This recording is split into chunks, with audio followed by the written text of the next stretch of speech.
Well, welcome everyone. I think we'll go ahead and get started. I know we've got a hard deadline at 3:30 to wrap up for today for some travel arrangements. But first of all, I'd like to welcome everyone to the official groundbreaking ceremony for the Wyoming Integrated Test Center. I'm Jason Bagger. I am the Executive Director of the Wyoming Infrastructure Authority, and we are managing the pre-commissioning phase of this project. We know it's not necessarily the easiest place to get to, and especially in this weather, so we really do appreciate the folks' time to get here. And, you know, this project is really important considering what's been happening in all of Wyoming, and northeastern Wyoming in particular, with the industry. And so, you know, we have this unique opportunity today to have leaders from some of the biggest energy stakeholders, and we're all in the same room to talk about this. You know, our hope is that we can facilitate discussion around what the ITC means for the future of energy, and the future of the state of Wyoming, and the future of energy technology. I'm going to introduce everyone on this panel briefly, and then each partner will make a few brief opening remarks before opening the discussion up to questions. But before I get to that point, a few thank yous are in order.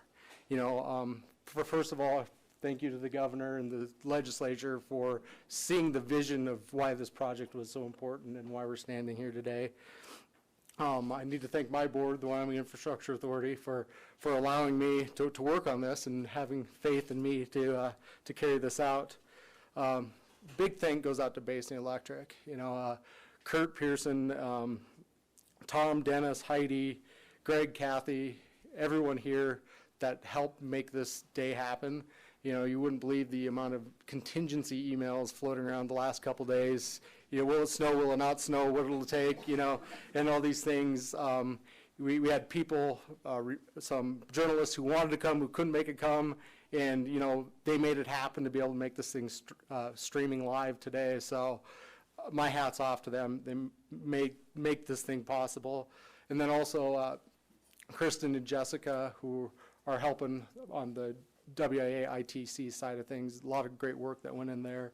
You know, the Sergeant Lundy folks, Kevin and Richard, who are here today, you know, helping try to save costs where we can and do things. You know, it's such a great project with so many different people. So with that, you know, we're very fortunate to have Governor Matt Mead here with us today. Governor Mead has been champion and driver of this project for several years. And, you know, the state has pledged $15 million to build this, and in today's environment, that is no small ask. And so really appreciative of that. And without further ado, Governor Matt Mead. Thanks, Jason. Thank you. Thank you, Jason. Thank you, everybody. Have a seat. Thank you. Well, I'm sorry all of you missed, or so many of you missed the groundbreaking. It was unwarm out there. But I appreciate somebody thought ahead and actually loosened up the dirt for us, so we weren't standing and balancing on our spades trying to figure out how to get through hard earth. But it, while cold, it was a wonderful, wonderful occasion, as is this, because really in so many ways this is a celebration of what public-private partnerships can do. It's a celebration of the energy state leading in innovation and technology, along with our partners trying to find out the best solutions for coal, which means not only a good news story for coal, it means a great news story for the county, the state, and our country. We have a number of legislators here with us today, and I want to thank them. When we made the request for $15 million, in good times or in lean times, that is a significant request. And they didn't blink. They enthusiastically said this is the right way to go. And I so much appreciate the vision of the Wyoming legislature. I also want to thank the Infrastructure Authority, in particular Mike Easley. When Mike and I started having a discussion some years ago, along with other Infrastructure Authority board members, on how do we go forward as a state trying to find solutions. And when we put this together and we started the discussion with the X Prize folks, and for those of you not familiar with X Prize, what a wonderful organization, which is they really try to figure out the world's problems and then what are the appropriate solutions with this model that you're going to have these competitions, and the competitions will find the best answers. And the first time I went out to California to meet with X Prize people, at their big meeting in California. It was described to me as people with unlimited brilliance meeting people with unlimited money, and then there was me with unlimited ignorance in the room, and so there was a great equalizer there for everyone else. But really what they try to figure out is, how can we solve these world's problems? And what we are celebrating today is, the carbon prize, which is the largest X prize ever, the $20 million, $10 million for natural gas and $10 million for what we are doing here. And as I look at it, and as I see the challenges coal faces now, I just can't describe strongly enough how important it is for Wyoming to take this leadership role. And when we got this through the legislature, I had this is the right way to go, this is the vision, and we got through it, and then somebody on the staff asked me, this is great, now where are we going to put it? And I'm like, oh, that is a detail, isn't it?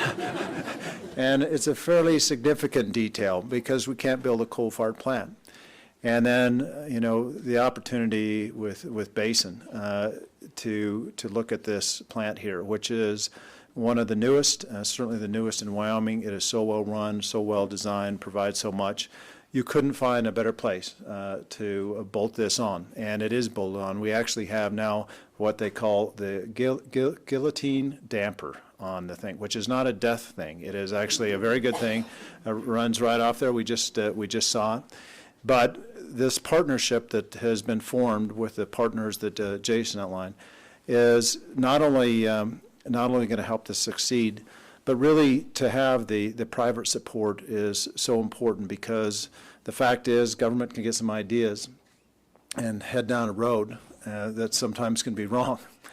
And when the private support in addition to the money, I can't think of a greater sign that you're headed in the right track than to have the private sector sign on and say, this is the way to go and we want to be a partner. And so first, and I know we're going to have questions, a message of thanks to all the partners, a message of thanks to the legislature, Auditor Cloud, so great to have you here, a great supporter as well. And to this community, thank you also for you agreeing that this is the right way for the state of Wyoming to go. I don't know what the solution is going to be that comes out of this. Nobody does. But I do know this, that there is no solution in us just standing by and saying we're going to be subjected to rules and regulations that we may not agree with. We have to be a leader in this. And I have great faith that the brilliant people that will take the opportunity to participate in this will find a solution. And when we have people banging on the gates of coal-fired plants now saying we need to shut these down, what we're envisioning is a world where we turn what is viewed as liability into an asset, and that people are banging on the gates of coal-fired plants saying we want in because we want all the product. We want that CO2 because it is valuable and it can be used for feedstock for so many other types of products. And that is a game changer. It is a game changer for coal, but frankly, when you consider that coal produces most electricity in this country and the world, it's a game changer for the world. And so I don't know the solution, what it will be, but this is a moonshot. We're looking for a game changer for the world, and it's happening right here in Campbell County at this wonderful plant. And I hope all of you take pride in participating in that, because when you can make a change like that for the world, it's very, very significant, and it couldn't happen at a better place right here in the energy capital of the country. So, Jason, thank you very much for the opportunity.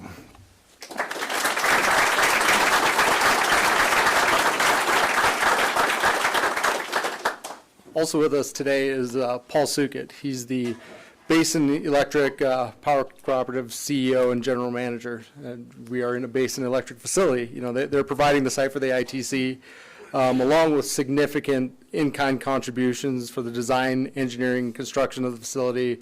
You know, it's his team that really did a lot to make this happen today. So appreciate that. And with that, Paul.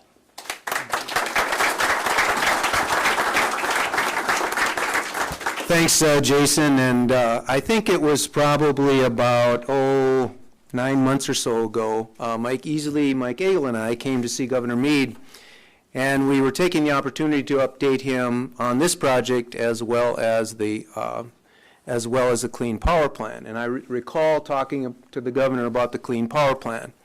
And I'll never forget what he said that day, because I've used it a few times, Governor. I hate to tell you, but I have, because it's good. He said that day, he goes, you know, I think we're done arguing about science. We got to do something about this. It's time. We got to do something about this.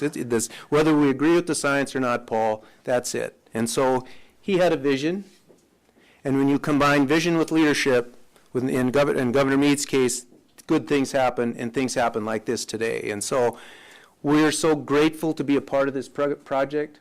We want to thank the state of Wyoming. We want to thank our sister G&T Tri-State, NRECA, our employees.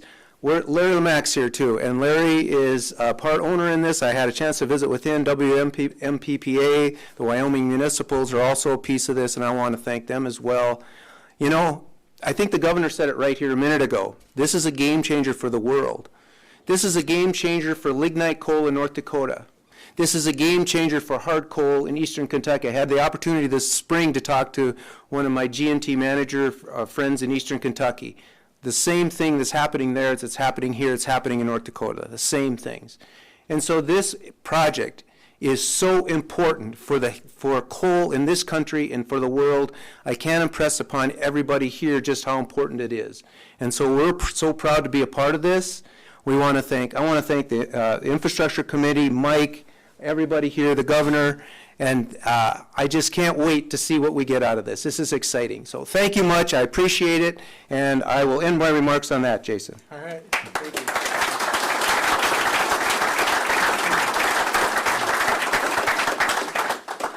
And continuing with some more of our partners, our private sector partners, you know, an important part of this project is the private-public funding, I guess, formula.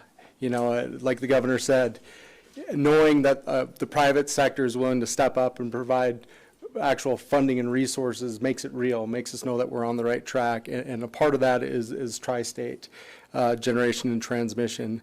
And they contributed $5 million cost share to the project to match the state's $15 million. And with us today from Tri-State is Ellen Connor, the Chief Technology Officer and Senior Vice President of Organizational Services. That's a mouthful.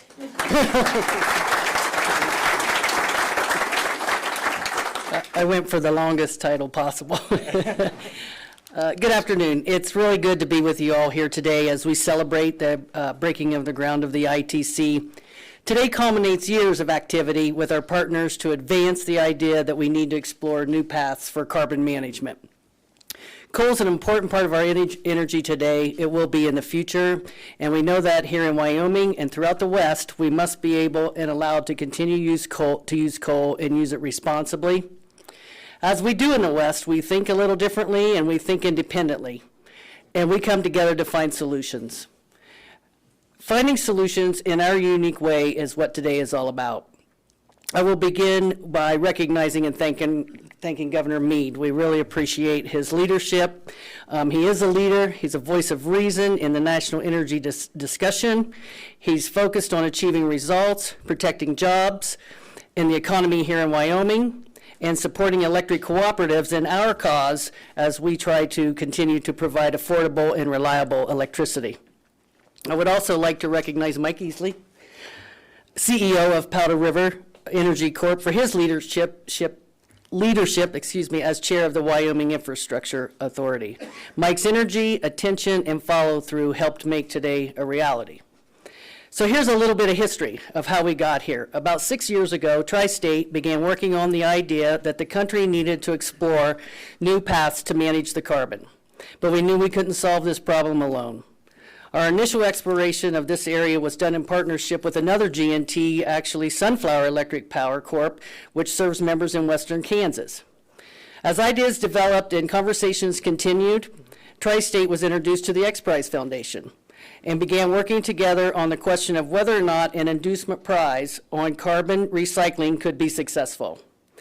Working with X Prize and eventually with partners at Canada's Oil Sands Innovation Alliance, or COSIA, we participated in visioneering sessions, developed draft rules and rule sets and marketing plans, and sought like-minded partners interested in advancing carbon technologies.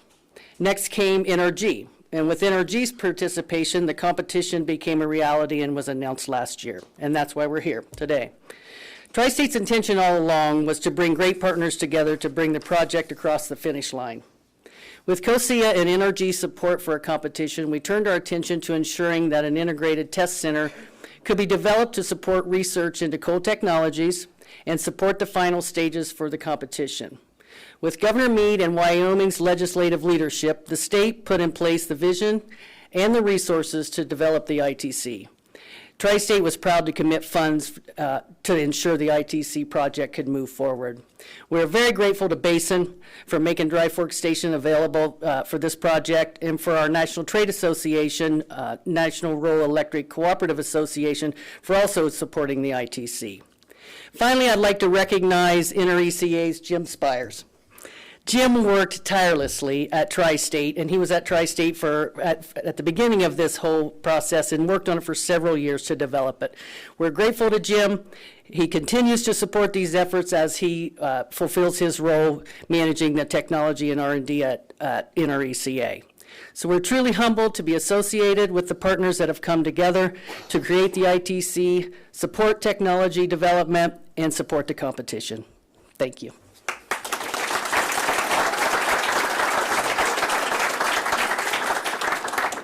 Thank you, Ellen. She practically introduced Jim for me. But, well, next of all, I would like to recognize Jim Spires and have him come up and speak on behalf of the National Rural Electric Cooperatives. Jim is the Vice President of Business and Technology Strategies. And the great thing about the NRECA partnership is the legislation that authorized the ITC only required a $5 million cost share. NRECA saw the value in this, and their member cooperatives and everybody, and said, we wanted to be a partner. We want to be a part of this. And so they've stepped forward and contributed an additional $1 million to help this mission. And with that, I'd like to welcome Jim.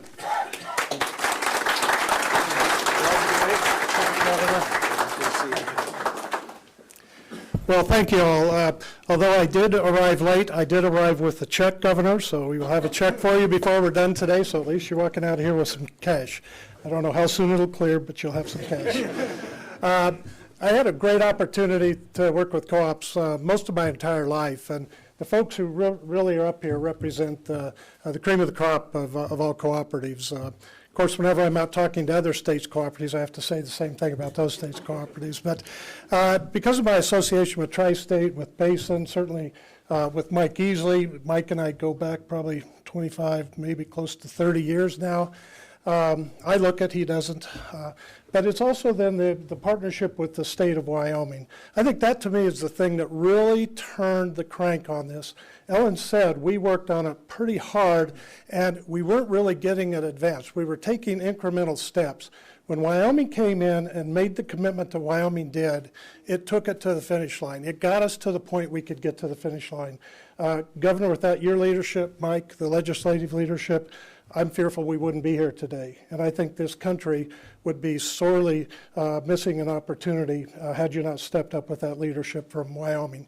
We've got the ball to the finish line. Now we got to find solutions. We don't know what's going to happen out of this, but the promise and the potential is too good to not at least turn over that rock. We might not find a solution, but turning over that rock is important, which is why NRECA is so committed to this, not only because of our great partnerships with our GNTs and our cooperatives who are involved in this initiative, but because coal is important to our nation. It's important to our national security. It's important to our economic well-being.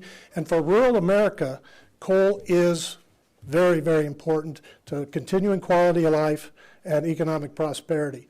And if we have that taken away from rural America, the cost impacts to rural America are far higher than they are in urban America because of energy density. So any increase in the cost of electricity hits rural America harder. That's a death spiral that we can't afford to have happen. So NRECA, the board actually, Governor will be meeting this weekend. Ruben, your good friend, I believe is headed to the board meeting. But on behalf of NRECA, we do welcome the opportunity to join this fantastic organization that you've developed here, and be happy to continue to work with you as we find those successes in the future. Thank you all.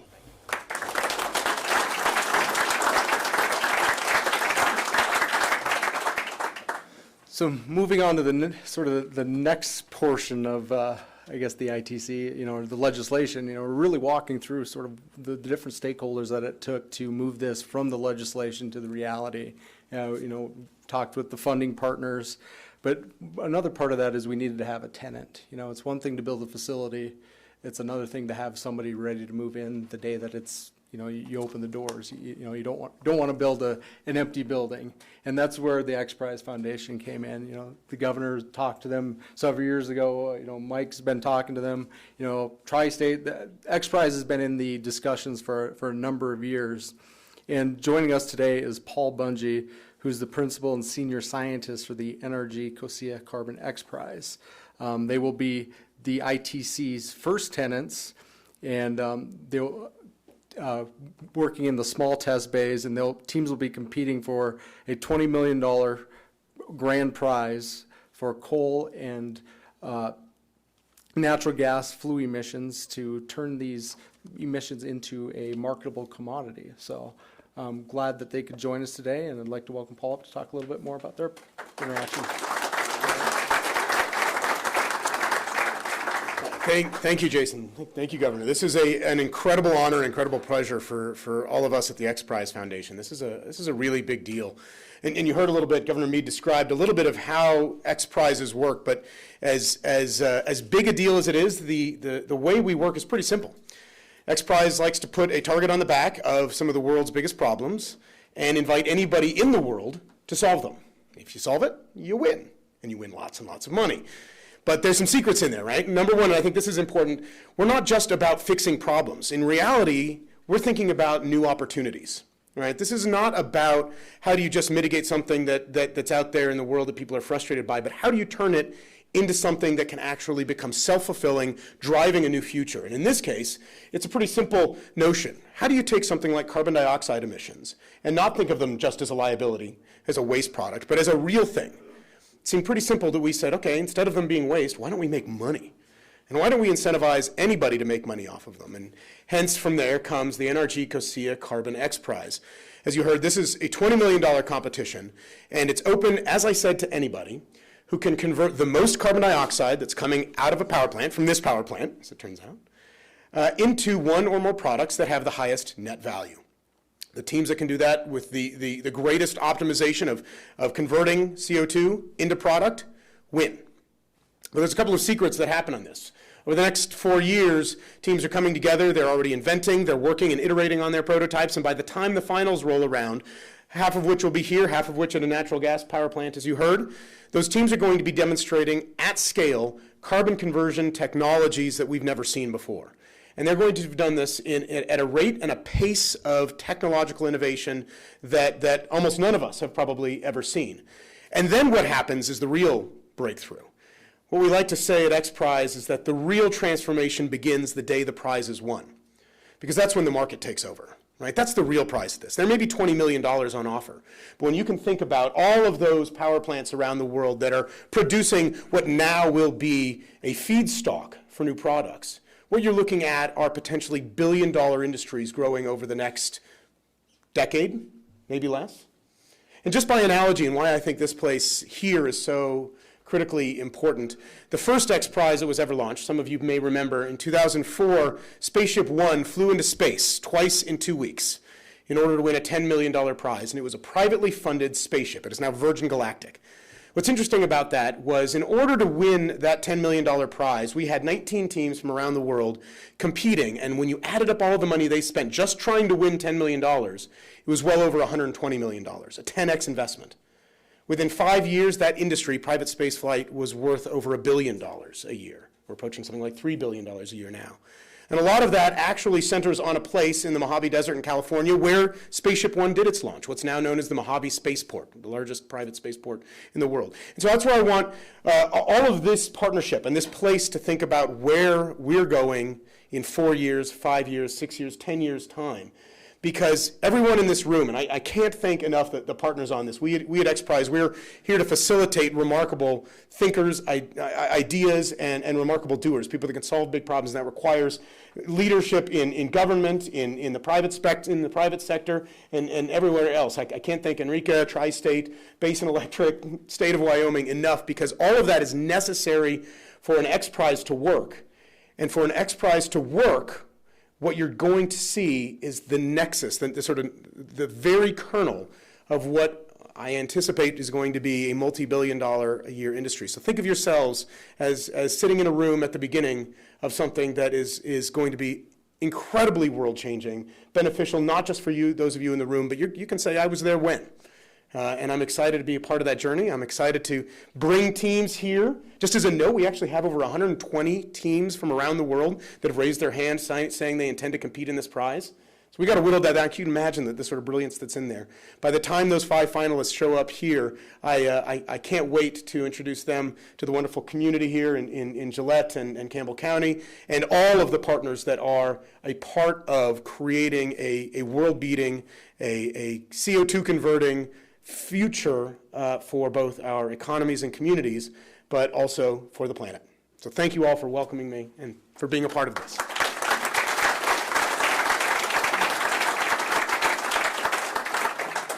So, thank you, Paul. And I have a funny little anecdote. So we were talking about doing this groundbreaking, earlier this year, when some work had started a few months ago, and so but it's March. Let's just wait, snow, and, March isn't really the best thing. So if we push this out to April, we'd probably be in a much better position. Well, lo and behold, and so, Wyoming's going to do what it's going to do. So, but thank you for coming all this way nonetheless. Last but certainly not least, I'd like to introduce Mike Easley. He's the immediate past chairman and still a current board member of the Wyoming Infrastructure Authority. Mike has been a tireless champion for the ITC, and none of us would be sitting here today without his work. So with that, Mike.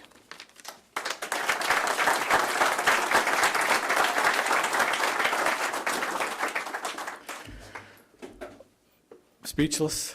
There was a small group of us that had the opportunity to take governor's vision and move on it and work on it.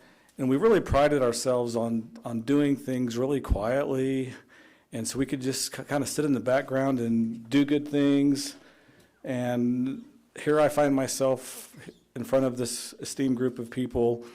And I'm kind of a humble person, and it's sort of embarrassing to have your name called out in front of like the Chamber of Commerce and stuff.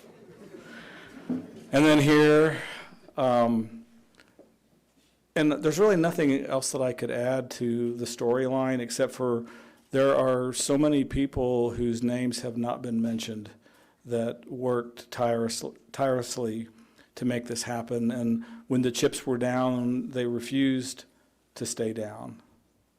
And they kept at it because when a governor tells you that you want to do something, you never quit. The thing about it, and really all these people that have played a role, it really boils down to leadership. And the most important thing that leaders can dispense to their people they lead, their communities, their coworkers, is hope. That is what makes leaders effective. That's what makes leaders good. That is what makes leaders lasting, and it's dispensing hope.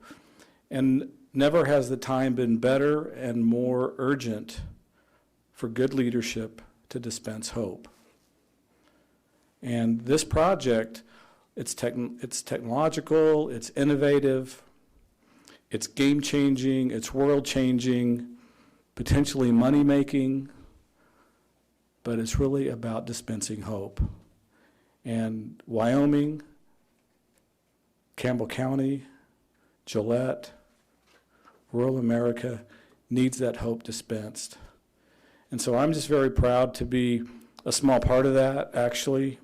I'm hoping that I can be in the background from here on and continue to work to do that.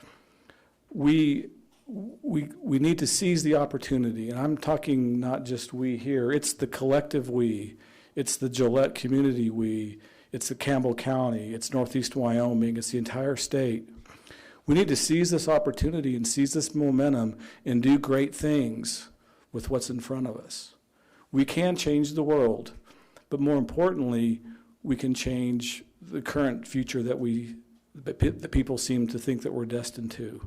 It does not have to be a depressive, bust environment.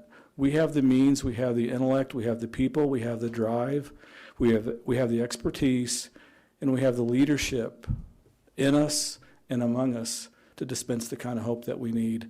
And I'm just extremely proud to be a small part of the team and to have been part of your team, Governor Meade, because the hope that you've dispensed that kept us going when the chips were down is the same kind of hope that you're showing the state of Wyoming now with your leadership. And we thank you for that.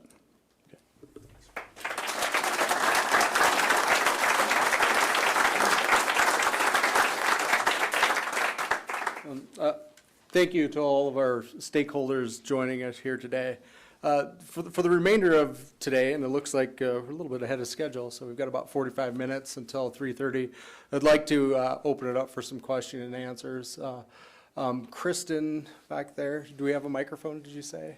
Okay, all right. I saw somewhere in my notes, so I was sticking to my script. So, but anyway, first things first, we've got quite a few members from the media and press guests joining us today. So I would like to kind of throw it out to any of our guests from the press first to see if they have any questions.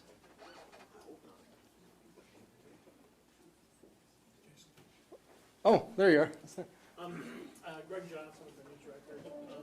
I was wondering that number that you gave of more than 120, are those actual applications to perform research, and is that between both gas and coal, or is that just for coal? So a little bit, question was a little bit more about where we're at in the X Prize competition. As I said, we open this up to anyone, and in September with all our partners here and NRG and COSIA, opened up the competition. We've had over 1,400 individual people raise their hand and say, this is cool, I want to do something. 120 of those have formed teams or started the process of forming a team. And we're right now in the process of forcing them to register a proper desire to compete. So it's a little hard to say how many of those, and we're still open. Actually, this week, if anybody wants to sign up, you can save on your registration fee by signing up by Saturday. After that, it goes up by $3,000. Then up until July 15th, they still have an opportunity. In terms of who those teams are, they're representing now about 40 different countries around the world. And they cover interests in competing in both the coal track and the natural gas track, and notably a number of them, including ones that have already signed up and paid their registration fee, a good portion of those are intending to do both. They think they can solve the problem on both types of flue gas. And then we also see the types of technology. It's going to be a really interesting thing, and having a test center like this is critically important because we're allowing anybody that might be converting into a liquid fuel or a building material, a concrete, an advanced polymer or other material, they can all compete. You need a place like the ITC to actually demonstrate that level of different novel product and innovation. And so it's sort of a stay tuned and see what happens, but come July, let's stay in touch, and I'll tell you exactly who the teams are that have properly thrown their hat in the ring.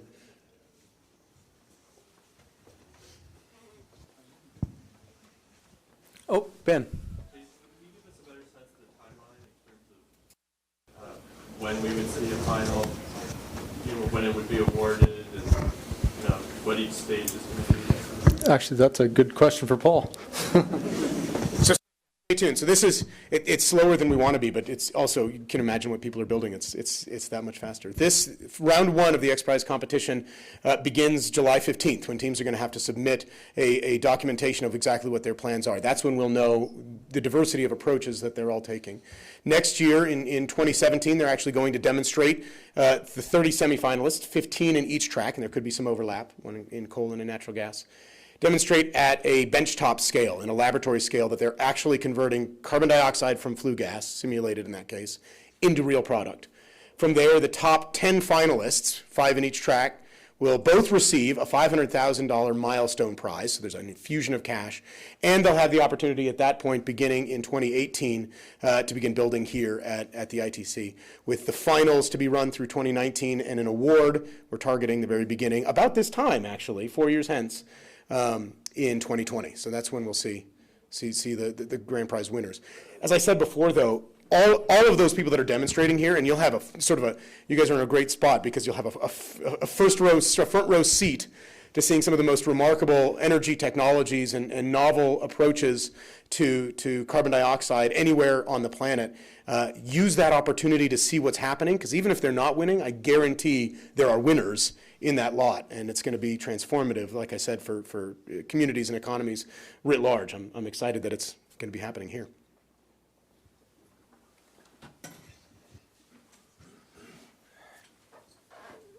Yes, sir. Martin from the University of Wyoming. I'm questioning the schedule is a demonstration project. You know, a lot of people apply, come here to demonstrate. The demonstration, you know, who should be first, who should be last. They make the schedule. For the X Prize competition? For demonstration, yeah, for demonstration. Well, as Paul outlined, there is the X Prize competition schedule, where you go online, you register to be a part of that competition. For the remainder of the facility, there is still some space available for some additional testing outside of what the X Prize will be doing. And then plus, at the completion of the X Prize, their space and that flue gas being reserved for them will be available to additional testing. The short answer is we're still developing that process. And so we do have a website. It's wyomingitc.org. And for those who are interested in being a part of the project or testing here and knowing what's going on, I'd encourage you to keep checking back with our website, but also a little plug for our social media. We've got Facebook and Twitter, and we're quite active on those as well. So we're trying to share that information as it comes out as fast as we can. So. Any other press questions? Or I guess I'll just, Ben. Jason, I'll just do one more. I think I have a mic. Oh, wow. It works. I know from talking to you and others in the past, we've talked about how this project could potentially leverage some sort of federal support, and I wonder, any interest from the Department of Energy and what's going on here, or something to that effect? Well, I will, I guess, speak on behalf of where I'm standing, and then see if any of the others have anything to add to that. We have talked to the Department of Energy. Assistant Secretary David Moeller with Department of Fossil Energy will be traveling out to Wyoming in June. And we do have time set aside to visit with him and sort of just discuss what opportunities exist. You know, the great thing about the ITC is it's the construction and operation is fully funded. So unlike a lot of other projects, we're not looking for that seed money to get something built. But what we will need, and what I guess our testing partners will probably need, is funding to actually build the apparatuses to bring in and test. And so, we're really going to be looking at exploring those options. DOE does have a budget for those sort of things. And just we're at the initial stages of those discussions. So. Jim.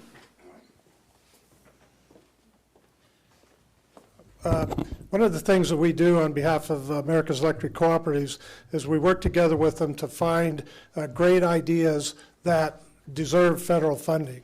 And so we have a number of grant projects with Department of Energy, a number now with ARPA-E, which is the advanced research arm of Department of Energy, even with DARPA, Homeland Security. So these agencies are now in tune to what's going on here. I think you had to have the critical mass of an ITC because then it shows that it can get to utility scale. At that point, I think we'll see more and more funding come in that will be available. So we'll be partnering with cooperatives to try and bring great projects onto the ITC, and for the cooperatives' own use and benefit, but potentially for economic value in the future. So stay tuned, but it's just, I think it's going to hit a curve pretty quickly. Yeah, Ben, I'd only add to that, I had Secretary of Energy for breakfast at the governor's residence maybe a year and a half ago, and it may have been too early because I was trying to describe this being a non-scientist, and he fell into scrambled eggs, and that's not true. But I would say I think they are interested in it, but I think at that point it was sort of, well, we'll see what you do, and so we're at a very good point today with the energy that we have.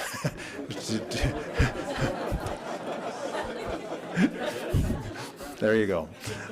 So we're hopeful that partnership, but I think what these partners have done, what they've come together and have done, has provided, I mean, this is a much different conversation than I had some time ago with the Secretary for another conversation, say, we're ready to go, and this isn't just a dream, this isn't just something we're trying to do, it's something we are doing, so I hold out hope for that. I'd also point out, if this, the administration thinks that climate change is one of the biggest things facing our country and the planet, and if that is true, then these are the exact sort of things you should be investing in, and so we look forward to that happening.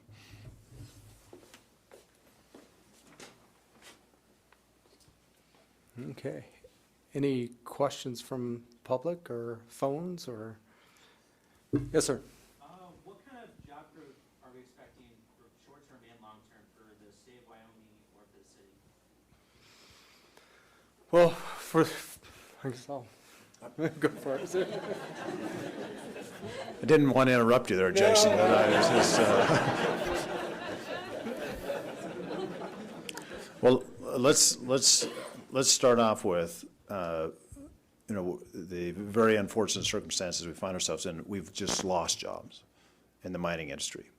And unless we continue to find some proactive solutions, that may continue to be the case. So that's where we start, is we don't want to lose jobs. But if we are able to do this and find the solutions, think about coal plants, rather than from where we are now, it's so hard to, or if not impossible, to get a new coal-fired plant built. Think about being able to build them, because not only are you producing energy, but you have the added benefit of the asset of the slipstream off the coal-fired plant. It's hard to put a number on in terms of what that means in jobs. But the vision isn't just to do this and find the solution and then everybody goes their own way. I think the vision is broader than that, working with the Business Council and other stakeholders, is, as mentioned with the spaceship. Why can't this be a hub for innovation and technology on all these, on how we can use CO2? How can we should be looking at building that sort of hub right here in Gillette, in Campbell County, of creating that sort of manufacturing, technology, discovery industry right here, and no better place to do it than in the energy capital of the country.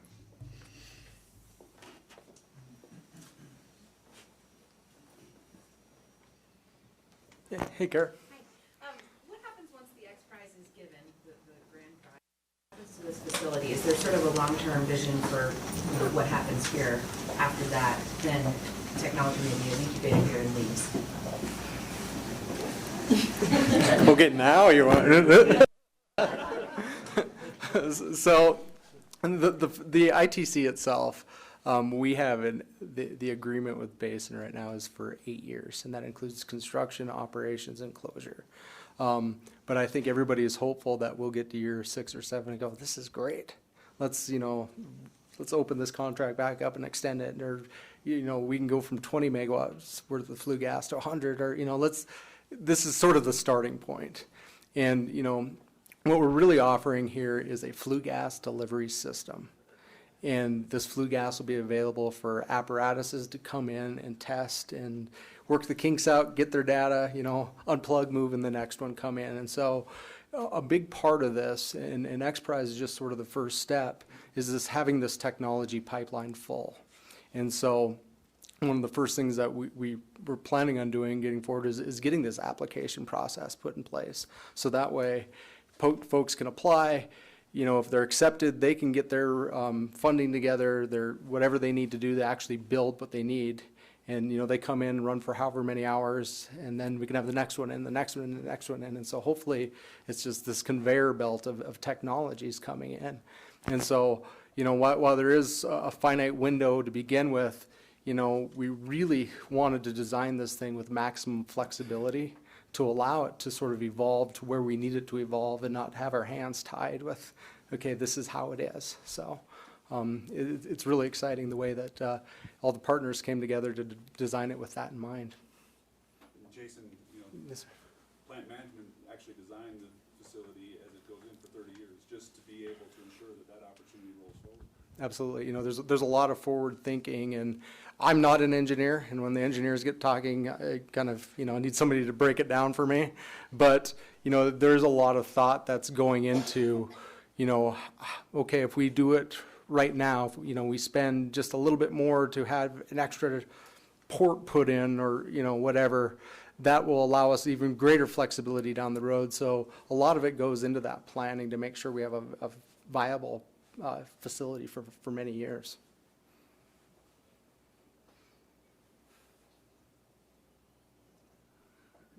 Okay, any more questions? I guess we've answered them all. Wow. Governor. As there's no more questions, I just want to again recognize Tri-State, Basin Electric, the National Rural Electric, NRG, COSIA, Carbon X Prize, Infrastructure Authority, and also our partners, University of Wyoming, Rocky Mountain Power, and Black Hills Power. This is, to me, the way they put this together and worked is a model, and we thank you. And not only have we built this partnership to get this done, but we built friendships as well. So we appreciate, and I just wanted to publicly thank all of you for the tremendous work you've done to get us here today. So thank you, and thank you all for coming today as well. Thank you.